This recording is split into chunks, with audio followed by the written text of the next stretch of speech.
जब मेहनत करने के बाद भी सपने पूरे नहीं होते तो रास्ते बदलिए, सिद्धांत नहीं। क्योंकि पेड़ भी हमेशा पत्ते बदला करते हैं, अपनी जड़ें नहीं। सुप्रभात, मैं हूं प्रतिबिंब शर्मा, आपके साथ सबसे पहले नजर मुख्य गतिविधियों पर। राष्ट्रपति द्रौपदी मुर्मू आज से शुरू हो रहे 2 दिन के राज्यपालों के सम्मेलन की करेंगी अध्यक्षता। राष्ट्रपति भवन में हो रहे सम्मेलन में सभी राज्यों के राज्यपाल लेंगे हिस्सा। उपराष्ट्रपति, प्रधानमंत्री और कई केंद्रीय मंत्री भी होंगे शामिल। 3 आपराधिक कानूनों का कार्यान्वयन, उच्च शिक्षा में सुधार और विश्वविद्यालयों की मान्यता जैसे कई मुद्दों पर होगी चर्चा। प्रधानमंत्री ने कहा, हम विकास का समर्थन करते हैं, विस्तारवाद का नहीं। वियतनाम के प्रधानमंत्री फॉम मिन चिन के साथ व्यापक वार्ता के बाद दोनों देशों ने रणनीतिक संबंधों को विस्तार देने के लिए एक कार्य योजना को दी मंजूरी। विभिन्न क्षेत्रों में सहयोग बढ़ाने के लिए किए गए 9 समझौते। वियतनाम के प्रधानमंत्री ने राष्ट्रपति और उपराष्ट्रपति से भी की मुलाकात। रेलवे की सुविधा हर व्यक्ति को मिले, इसके लिए सरकार तत्पर। रेल मंत्रालय के अनुदान मांगों पर लोकसभा में चर्चा का उत्तर देते हुए बोले रेल मंत्री अश्विनी वैष्णव। कहा, देश में रेल दुर्घटनाओं को रोकने के लिए सरकार प्रतिबद्ध। शिक्षा मंत्रालय से जुड़ी अनुदान मांगों पर हुई चर्चा का शिक्षा मंत्री धर्मेंद्र प्रधान ने दिया जवाब। आपदा प्रबंधन संशोधन विधेयक 2024 हुआ पेश।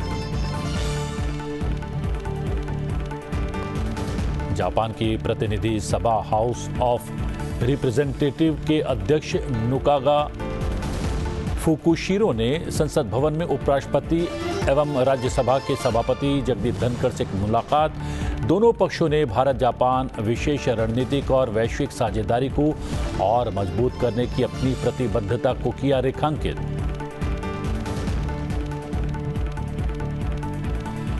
पेरिस ओलंपिक में शूटिंग में भारत के लिए एक और पदक।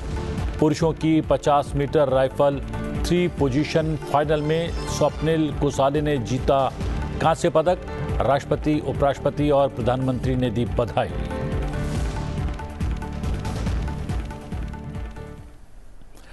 लोकसभा में 3 दिन तक बजट में रेल मंत्रालय की अनुदान मांगों पर हुई चर्चा का जवाब देते हुए रेल मंत्री अश्विनी वैष्णव ने कहा कि अब रेलवे में हर क्षेत्र में स्वदेशी तकनीक और प्रौद्योगिकी का इस्तेमाल किया जा रहा है। उन्होंने कहा कि देश में रेल दुर्घटनाओं को रोकने के लिए सरकार प्रतिबद्ध है और यूपीए शासनकाल की तुलना में दुर्घटनाओं में 68% की कमी आई है। एनडीए सरकार आने के बाद 2015 में एटीपी डेवलप करने का संकल्प लिया और 2016 में कवच के ट्रायल्स शुरू हुए। उन्होंने कहा कि सुरक्षा सुनिश्चित करने के लिए और अधिक प्रयास किए जाने की आवश्यकता है। इस साल के बजट में रेल सुरक्षा उपायों के लिए 1,08,000 करोड़ रुपए से अधिक का आवंटन किया गया है। माननीय अध्यक्ष जी, रेलवे साधारण मानवी की सवारी है। गरीब से गरीब व्यक्ति भी आज रेलवे के कारण, रेलवे के द्वारा एक लंबी दूरी की यात्रा कम पैसे में कर पाता है। मिडिल क्लास के लिए सवारी है ये, और साधारण से साधारण नागरिक की ये सवारी है। भी पॉइंट आए, जो जनरल कोच के लिए जो डिमांड बढ़ रही है, क्योंकि यात्रा के लिए जो डिमांड बढ़ रही है ओवरऑल, उसमें उसको ध्यान में रखते हुए अभी अगले कुछ ही महीनों में करीब 2,500 एक्स्ट्रा जनरल कोचेस के प्रोडक्शन का काम हाथ में लिया गया है। और जो स्टैंडर्ड कॉम्पोजिशन है, जिसमें हर मेल एक्सप्रेस में मिनिमम 4 जनरल कोच रहेंगे, वो कॉम्पोजिशन बहुत जल्दी सारी की सारी मेल एक्सप्रेस ट्रेन्स में हो जाएगा। माननीय अध्यक्ष जी, प्रधानमंत्री श्री नरेंद्र मोदी जी ने एक ऐसी ट्रेन की कल्पना की जो कि वर्ल्ड क्लास फैसिलिटीज़ हो, अच्छी से अच्छी फैसिलिटीज़ हो, लेकिन वो कम से कम कॉस्ट में लोगों को यात्रा करा सके। Amrit Bharat train, 2 Amrit Bharat train inauguration हुई है माननीय प्रधानमंत्री जी के हाथों से। अयोध्या जी धाम पर हम लोग प्रेजेंट थे सबके सब। अयोध्या जी धाम से ये दोनों ट्रेन्स चली। पहली ट्रेन चली मालदा से बेंगलुरु के लिए और दूसरी ट्रेन चली दरभंगा से दिल्ली के लिए। माननीय अध्यक्ष जी, मैं बहुत हर्ष के साथ आपके सामने ये विषय रखना चाहूँगा कि ये दोनों ट्रेन्स, जिसमें 22 कोच में से आधे स्लीपर है और आधे जनरल कैटेगरी के कोचेज हैं, जनरल कोच हैं, इन दोनों ट्रेन्स में जो फैसिलिटीज़ हैं वो हर तरह से पिछली जितने भी सरकारों का आप हिसाब देख लें उन सब से कई गुने बेटर है। और दोनों की दोनों ट्रेन्स इतनी पॉपुलर है कि करीब करीब 5-6 महीने की टेस्टिंग के बाद में आज मैं हर्ष के साथ आपके सामने रखना चाहूँगा, माननीय प्रधानमंत्री जी ने 50 और अमृत ट्रेन के मैन्युफैक्चरिंग का निर्णय लिया है। ये वंदे भारत ट्रेन उसी आत्मविश्वास का, उसी भारत की क्षमताओं पर, भारत के युवाओं की क्षमताओं पर विश्वास की एक झलक है, विश्वास की एक मिसाल है कि आज ये ट्रेन 100 से ज़्यादा सर्विसेज देश के कोने कोने में, करीब करीब हर राज्य में ये सर्विसेज प्रोवाइड कर रही है। वहीं राज्यसभा में आवासन और शहरी कार्य मंत्रालय के कार्यकरण पर चर्चा का जवाब दिया गया। आवासन और शहरी कार्य मंत्री मनोहर लाल खट्टर ने कहा कि एनडीए सरकार ने पिछले 10 वर्षों में बुनियादी ढांचे के निर्माण और सभी के आवास उपलब्ध कराने के लिए कई पहल की है। इससे पहले चर्चा में हिस्सा लेते हुए विभिन्न दलों के सदस्यों ने छोटे शहरों में आवास के साथ साथ बिजली, पानी, सफाई और जल निकासी जैसी मूलभूत सुविधाएं जुटाने की मांग की। शहरों में आवास की व्यापक समस्या की ओर ध्यान दिलाया गया। शहरों में जल संकट से निपटने के लिए वर्षा जल के संचयन को अनिवार्य बनाने की मांग की गई। आवासन और शहरी कार्य मंत्री ने कहा कि देश में शहरों की संख्या और उनकी आबादी निरंतर बढ़ रही है और सरकार उन्हें सुविधा संपन्न और विकसित करने की दिशा में निरंतर कार्य कर रही है। अफोर्डेबल हाउसिंग स्कीम, जो लोग कीमत को कम रखने के लिए वर्टिकल जो प्रोजेक्ट हैं उसके अंदर भी उनको कम पैसे से और ये मिल जाए मकान का लाभ, तो इस योजना को भी उनके लिए दिया जाता है। कुल मिलाकर इन सब योजनाओं का लाभ इसलिए कि हर व्यक्ति जिसके सिर पर छत नहीं है उसको ये लाभ मिले। और हाउसिंग फॉर ऑल, प्रधानमंत्री जी ने आह्वान किया कि हर किसी के सिर पर छत होनी चाहिए, गरीब के सिर पर भी होनी चाहिए, मध्यम वर्गीय परिवार के सिर पर भी छत होनी चाहिए। तो इस नाते से इन 4 योजनाओं का और एक प्रकार से ये योजना बनाई गई है। तो इसलिए किसी के साथ भी उसमें हमने ये नहीं किया। हमने घर बनाते समय ये भी ध्यान किया कि केवल घर बना के दे देना उससे बात नहीं बनती, बल्कि घर में रहने के लिए जो सुविधाएं चाहिए वो भी साथ साथ विभिन्न योजनाओं के माध्यम से दी गई। उस घर के अंदर मानो गैस का चूल्हा भी हो, उस घर में बिजली का बल्ब भी लगा हो, उस घर में पानी की व्यवस्था भी, पानी का नल भी होना चाहिए। घर के परिवार के लोगों के लिए राशन की व्यवस्था वो भी प्रधानमंत्री जी ने की है। तो केवल घर देना और घर में रहने के लिए उसको उस लायक बनाना, ये भी अपने आप में विभिन्न योजनाओं का जो लाभ दिया है। तो ऐसी जो योजनाएं हैं, 1.8 करोड़ यानी 1,80,00,000 नए जल कनेक्शन देने की योजनाओं को मंजूरी दी है। और इस जल के आगे शोधन की व्यवस्था उसको भी हमने किया है, जिसके लिए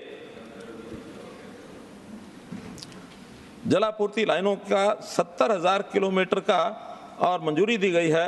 शहरी स्वामित्व योजना बनाकर 20 साल से पुराने जितने भी लोग हैं जो अपने स्थान पर बैठे हैं, थोड़ा एक पार्शल पैसा उनसे ले करके और उनके नाम अलॉटमेंट कर दी गई। 5,000 ऐसे शहरी स्वामित्व के अंतर्गत उन लोगों को दे दी गई हैं। अभी स्कीम वो चालू है।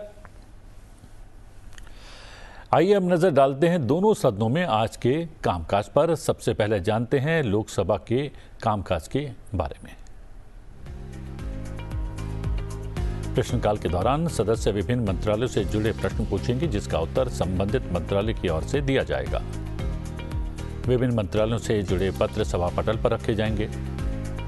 संसदीय कार्य मंत्रालय में राज्य मंत्री अर्जुन राम मेघवाल 18वीं लोकसभा के दूसरे सत्र के शेष भाग के लिए सरकारी कार्य के बारे में वक्तव्य देंगे। स्वास्थ्य और परिवार कल्याण मंत्री जगत प्रकाश नड्डा पूर्वोत्तर में इंदिरा गांधी क्षेत्रीय स्वास्थ्य एवं आयुर्विज्ञान संस्थान शिलांग की शासी परिषद के लिए 1 सदस्य के निर्वाचन हेतु प्रस्ताव करेंगे। रक्षा मंत्रालय में राज्य मंत्री संजय सेठ एनसीसी की केंद्रीय सलाहकार समिति के लिए 2 सदस्यों के निर्वाचन हेतु प्रस्ताव करेंगे। नियम 377 के अंतर्गत अविलंबनीय लोक महत्व के मामले उठाए जाएंगे। वर्ष 2024-25 के लिए स्वास्थ्य और परिवार कल्याण मंत्रालय के नियंत्रणाधीन अनुदानों की मांगों पर चर्चा तथा मतदान किया जाएगा। वर्ष 2024-25 के लिए मत्स्य पालन, पशुपालन और डेयरी मंत्रालय के नियंत्रणाधीन अनुदानों की मांगों पर चर्चा तथा मतदान होगा। शाम तकरीबन 3:30 बजे से 6 बजे तक का समय प्राइवेट मेंबर्स बिजनेस के लिए रहेगा, जिनमें अनेक महत्वपूर्ण विधेयकों पर चर्चा होगी।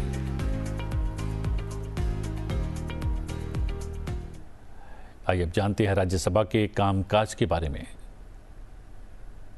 राज्यसभा में सांसद डॉक्टर अनिल सुखदेवराव बोंडे को 3 अगस्त के लिए जन्मदिन की शुभकामनाएं दी जाएंगी। विभिन्न मंत्रालयों से जुड़े पत्र सभा पटल पर रखे जाएंगे। खाद्य प्रसंस्करण उद्योग मंत्रालय में राज्य मंत्री रवनीत सिंह स्थायी समिति की सिफारिशों पर कार्यान्वयन से संबंधित वक्तव्य प्रस्तुत करेंगे। संसदीय कार्य मंत्रालय में राज्य मंत्री अर्जुन राम मेघवाल लाभ के पदों संबंधी संयुक्त समिति के लिए निर्वाचन का प्रस्ताव करेंगे। वाणिज्य और उद्योग मंत्री पीयूष गोयल रबड़ बोर्ड के लिए निर्वाचन का प्रस्ताव करने वाले हैं। संसदीय कार्य मंत्रालय में राज्य मंत्री डॉक्टर एल मुरुगन 265वें सत्र के शेष भाग के लिए सरकारी कार्यों के संबंध में वक्तव्य देंगे। पृथक सूचियों में दर्ज प्रश्न पूछे जाएंगे, जिसका उत्तर संबंधित मंत्रालय की ओर से दिया जाएगा। विभिन्न मंत्रालयों से जुड़े प्रश्न पूछे जाएंगे। वित्त मंत्री निर्मला सीतारमण सीमा शुल्क टैरिफ अधिनियम की पहली अनुसूची में संशोधन के लिए संकल्प उपस्थित करेंगी। कृषि एवं किसान कल्याण मंत्रालय के कार्यकारिणी पर चर्चा होगी।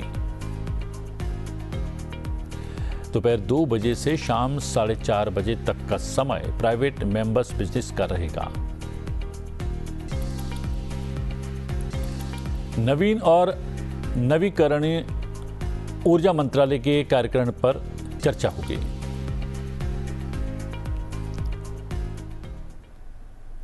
भारत और वियतनाम ने व्यापक रणनीतिक साझेदारी को मजबूत करने और सीमा शुल्क, कृषि, कानूनी, रेडियो और टेलीविजन प्रसारण, संस्कृति तथा पर्यटन के क्षेत्र में सहयोग बढ़ाने के लिए 9 समझौते किए हैं।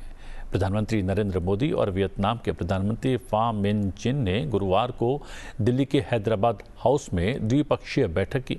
इस दौरान दोनों नेताओं ने दोनों देशों के बीच व्यापक रणनीतिक साझेदारी को और विस्तारित करने के लिए व्यापक चर्चा की। हैदराबाद हाउस में प्रधानमंत्री नरेंद्र मोदी और वियतनाम के प्रधानमंत्री फाम मिन चिन की मौजूदगी में भारत और वियतनाम के बीच समझौता ज्ञापन पर हस्ताक्षर किए गए। प्रधानमंत्री मोदी और फाम मिन चिन ने वियतनाम के नया चांग में टेलीकम्युनिकेशन यूनिवर्सिटी में आर्मी सॉफ्टवेयर पार्क का उद्घाटन किया। इस अवसर पर प्रधानमंत्री मोदी ने कहा कि बुद्ध धर्म हमारी साझा विरासत है, जिसने दोनों देशों के लोगों को आध्यात्मिक स्तर पर एक दूसरे से जोड़ा है। हम भारत में बौद्ध सर्किट में वियतनाम के लोगों को आमंत्रित करते हैं और चाहते हैं कि नालंदा विश्वविद्यालय का लाभ वियतनाम के युवा भी उठाएं। फ्रेंड्स, पिछले 1 दशक में हमारे संबंधों के आयामों में विस्तार भी हुआ है और इनमें गहराई भी आई है। पिछले 10 वर्षों में हमने अपने संबंधों को कॉम्प्रिहेंसिव स्ट्रेटेजिक पार्टनरशिप का रूप दिया है। हमारे द्विपक्षीय व्यापार में 85% से अधिक बढ़ोतरी हुई है। एनर्जी, टेक्नोलॉजी एवं डेवलपमेंट पार्टनरशिप में आपसी सहयोग में विस्तार हुआ है। रक्षा एवं सुरक्षा क्षेत्रों में आपसी सहयोग को नई गति मिली है। पिछले एक दशक में कनेक्टिविटी बढ़ी है और आज हमारे बीच 50 से ज्यादा डायरेक्ट फ्लाइट्स हैं। इसके साथ साथ टूरिज्म में लगातार वृद्धि हो रही है और लोगों को ई वीजा की सुविधा भी दी गई है। मी सोन में प्राचीन मंदिरों के पुनरुद्धार का कार्य सफलतापूर्वक पूरा किया गया है। फ्रेंड्स, पिछले दशक के अचीवमेंट्स को देखते हुए आज की हमारी चर्चा में हमने आपसी सहयोग के सभी क्षेत्रों पर व्यापक रूप से चर्चा की और भविष्य की रूपरेखा तैयार करने की ओर कई कदम उठाए। हम मानते हैं कि विकसित भारत 2047 और वियतनाम के विजन 2045 के कारण दोनों देशों में विकास ने गति पकड़ी है। इससे आपसी सहयोग के बहुत से नए क्षेत्र खुल रहे हैं और इसलिए अपनी कॉम्प्रिहेंसिव स्ट्रेटेजिक पार्टनरशिप को और अधिक मजबूत देने के लिए आज हमने एक नया प्लान ऑफ एक्शन अपनाया है। डिफेंस और सिक्योरिटी के क्षेत्र में सहयोग के लिए नए कदम उठाए हैं। नया चांग में बने आर्मी सॉफ्टवेयर पार्क का आज उद्घाटन किया गया। $300 मिलियन की क्रेडिट लाइन पर बनी सहमति से वियतनाम की मैरीटाइम सिक्योरिटी सशक्त होगी।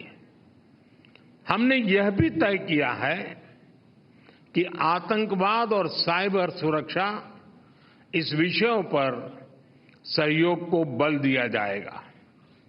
हम इस बात पर सहमत हैं कि आपसी व्यापार के पोटेंशियल को प्राप्त करने के लिए ASEAN India trade in goods agreement की समीक्षा जल्द से जल्द संपन्न की जाए।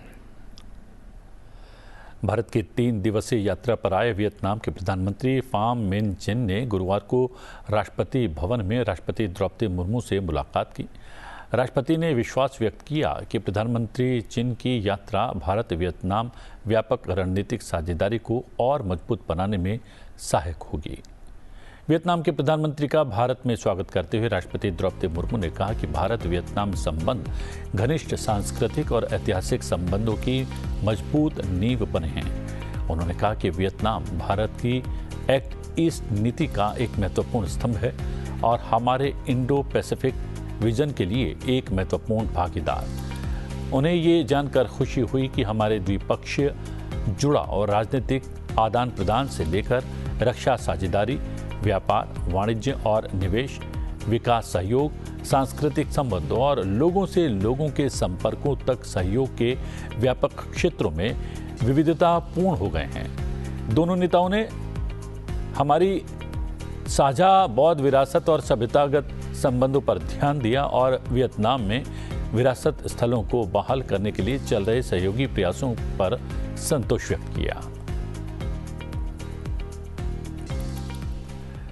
वियतनाम के प्रधानमंत्री फाम मिन चिन ने गुरुवार को उपराष्ट्रपति जगदीप धनखड़ से भी मुलाकात की। दोनों नेताओं ने भारत वियतनाम द्विपक्षीय संबंधों के विविध पहलुओं पर विचार विमर्श किया। जापान की प्रतिनिधि सभा हाउस ऑफ रिप्रेजेंटेटिव के अध्यक्ष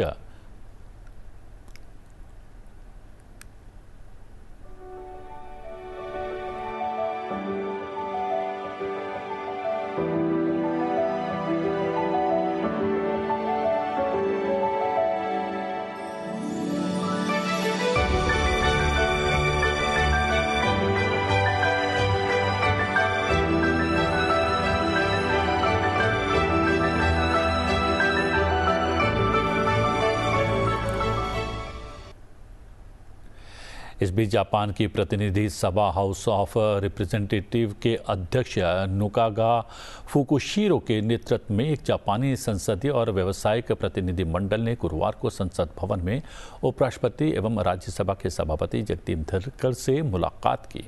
इस दौरान दोनों पक्षों ने भारत जापान विशेष रणनीतिक और वैश्विक साझेदारी को और मजबूत करने की अपनी प्रतिबद्धता को रेखांकित किया तथा दोनों पक्षों के बीच व्यापार और निवेश, लोगों के बीच आपसी संपर्क बढ़ाने के उपायों पर भी चर्चा की। दोनों पक्षों ने व्यापार और निवेश तथा लोगों के बीच संपर्क बढ़ाने के अलावा अन्य बहुत से महत्व के बिंदुओं पर विमर्श किया।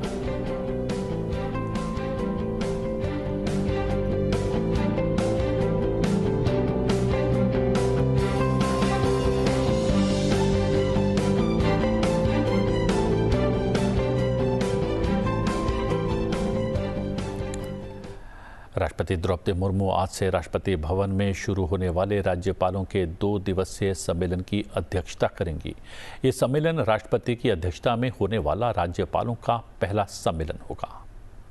सभी राज्यों के राज्यपाल सम्मेलन में भाग लेंगे। उपराष्ट्रपति जगदीप धनखड़, प्रधानमंत्री नरेंद्र मोदी और गृह मंत्री अमित शाह सहित कई केंद्रीय मंत्री सम्मेलन में हिस्सा लेंगे। सम्मेलन में नीति आयोग के उपाध्यक्ष और मुख्य कार्यकारी अधिकारी, प्रधानमंत्री कार्यालय, गृह मंत्रालय और कैबिनेट सचिवालय के वरिष्ठ अधिकारी भी हिस्सा लेंगे।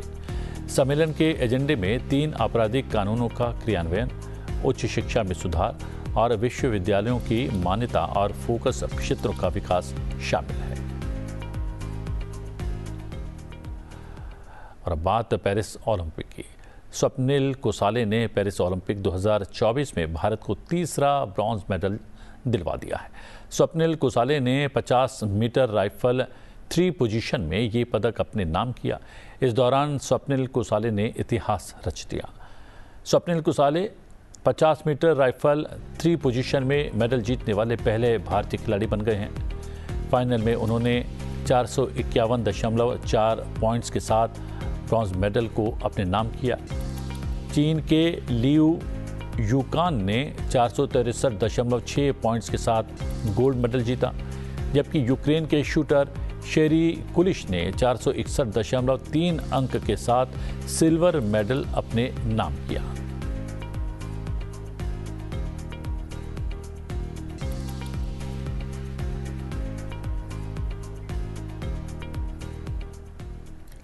राष्ट्रपति द्रौपदी मुर्मू, उपराष्ट्रपति जगदीप धनखड़ और प्रधानमंत्री नरेंद्र मोदी ने स्वप्निल कुसाले को पेरिस ओलंपिक में भारत के लिए तीसरा पदक जीतने पर बधाई दी है। राष्ट्रपति ने सोशल मीडिया प्लेटफॉर्म एक्स पर लिखा, पेरिस ओलंपिक में कांस्य पदक जीतने पर स्वप्निल कुसाले को हार्दिक बधाई। वो पुरुषों की 50 मीटर राइफल 3 पोजीशन श्रेणी में पदक जीतने वाले पहले भारतीय बन गए हैं। ये पहली बार है कि भारत ने एक ही ओलंपिक खेल में शूटिंग स्पर्धाओं में 3 पदक जीते हैं। पूरे शूटिंग दल ने भारत को गौरवान्वित किया है। मैं आगामी प्रतियोगिताओं के लिए सभी खिलाड़ियों को अपनी शुभकामनाएं देती हूं। मैं कामना करती हूं कि स्वप्निल कुसाले भविष्य में और भी पदक जीतें। उपराष्ट्रपति ने एक्स पर पोस्ट में कहा कि पेरिस ओलंपिक 2024 में पुरुषों की 50 मीटर राइफल 3 पोजीशन में कांस्य पदक जीतने पर स्वप्निल कुसाले को हार्दिक बधाई। आपके सच्चे समर्पण और दृढ़ता ने पूरे देश को वैश्विक मंच पर गौरवान्वित किया है। आपके भविष्य के प्रयासों में निरंतर सफलता की कामना करता हूं। प्रधानमंत्री नरेंद्र मोदी ने एक्स पर पोस्ट में कहा, स्वप्निल कुसाले का असाधारण प्रदर्शन पेरिस ओलंपिक 2024 में पुरुषों की 50 मीटर राइफल 3 पोजीशन में कांस्य पदक जीतने के लिए उन्हें बधाई। उनका प्रदर्शन इसलिए खास है क्योंकि उन्होंने बेहतरीन लचीलापन और कौशल दिखाया है। वो इस श्रेणी में पदक जीतने वाले पहले भारतीय एथलीट भी बन गए हैं। हर भारतीय खुशी से भर गया है। भारतीय सांस्कृतिक संबंध परिषद यानी ICCR connecting the world through Ramayana 2024 मना रहा है। इसी क्रम में ICCR ने कर्नाटक सरकार के कन्नड़ और संस्कृति विभाग और बेंगलुरु विश्वविद्यालय के परफॉर्मिंग आर्ट डिपार्टमेंट के साथ मिलकर आयोजन किया, जिसमें अमेरिका की संस्था सुरती परफॉर्मिंग आर्ट ने रामायण की कथा पर आधारित नाटक की प्रस्तुति दी। चलते चलते हम आपको छोड़े जाते हैं इसकी कुछ खास झलकियों के साथ। मुझे दीजिए आज्ञा, लेकिन बने रही संसद टीवी के साथ। नमस्कार। My heart is breaking into 1,000 pieces. Beloved, I can't do without you. Where are you, my love? They say I'm strong and brave, but was that a myth, a lie? Oh, cruel fate, oh, all of you, capricious gods above. My heart is breaking to 1,000 pieces. I yearn for her, I miss her tender touch. Does distance make the heart grow so much fonder? Bajrang Bali Hanuman, Bajrang Bali Hanuman, Bajrang Bali Hanuman, Bajrang Bali. His lady is surely in danger and despair, her grief and her distress with no one to share. Where do I go searching in this sprawling city to find and comfort her? It's my first priority. Hanuman, Bajrang Bali, Hanuman, Bajrang Bali, Hanuman, Bajrang Bali.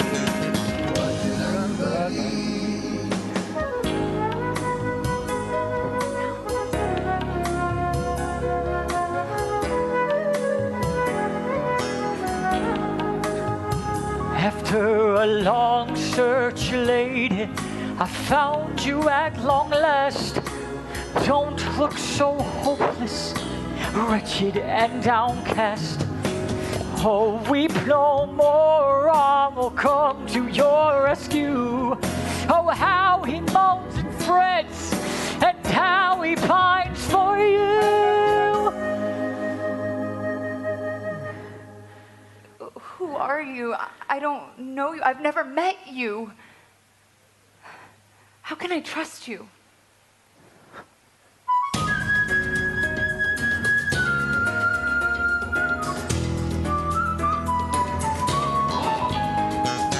I am Hanuman, Ram's ardent devotee, this token of his love he has sent through me. Trust me, I'm here at your service, dear princess, to relieve you of all your tension and distress. Oh, bless you, Hanuman. I'm so glad you're here.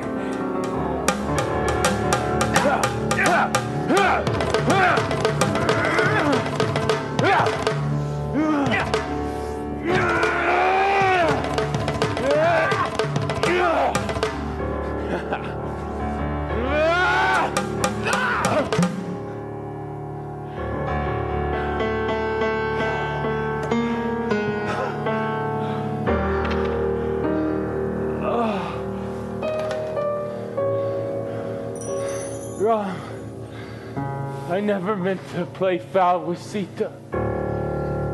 Forgive me. It was for my sister Subarnaka that I had to avenge. Emotions consume us. I didn't come with the intent of revenge.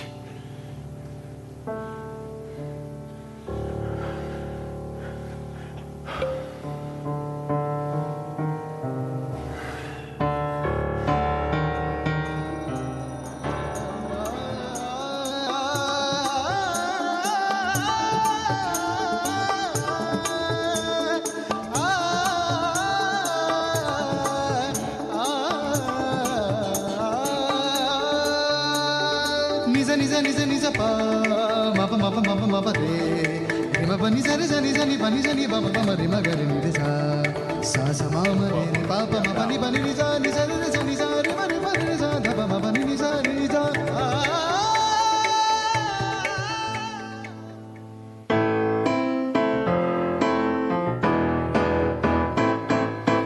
Ramahavan, Ramahavan.